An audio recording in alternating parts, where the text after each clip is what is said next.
I want to turn a goat into a balloon. More specifically, a blimp. I'm just hoping that's not what this video ends up being. Alright, here's the rundown. I'm going to be doing the math on how much lift a goat full of hydrogen would generate. Now, since goats have varying waistlines, their average pelt size varies, but it's about 10 square feet, which is the number I'll be using. If we do some quick math, we can turn 10 square feet into a cylinder, then use the cylinder's dimensions to calculate its volume. Since this pelt is very thin, we don't need to calculate an inner diameter. This math gives us an inner area of approximately 2.42 cubic feet. Now that we have the amount of room inside a goat, it's time to fill it with poisonous gas.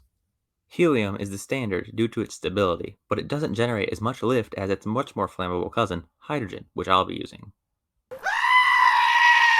Hydrogen generates 0.068 pounds of force per cubic foot in an upwards direction. If we multiply 2.42 times 0.068, then convert that into ounces, we get 2.63 ounces of upwards lift. Now you may be thinking, that's great for Warden, it'll float upwards with 2.5 ounces of force. But you're actually wrong, because you're an idiot. See, the pelt of a goat weighs a substantial amount, and we have to subtract that from the overall lift to know how much upwards force it generates. So just let me get the weight of a goat pelt here.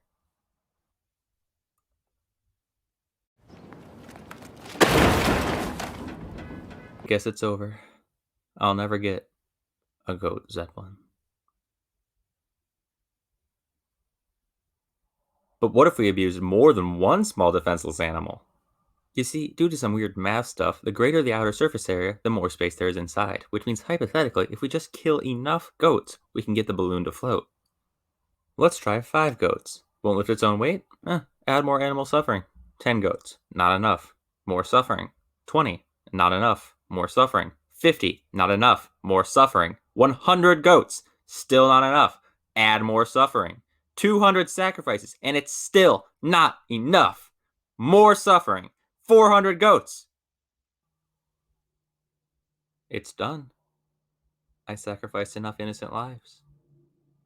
The blimp can carry its own weight, plus another 220 pounds. So now we have what's basically a large bloody balloon that's haunted by 400 goat spirits. But for Warden, you might ask, what does this goat blimp cost? Okay, so it's not the most economical, but it's got less emissions than planes. And speaking of planes, how many goats would you need to carry the same amount of passengers as a plane can?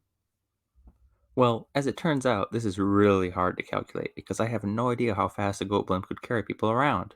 However, there's about 2.2 billion seats filled on planes around the world per year, so you can imagine the goat population would take a pretty substantial hit. In conclusion, there's better ways to solve the emission problems of planes than making thousands of goat balloons, like using whales instead.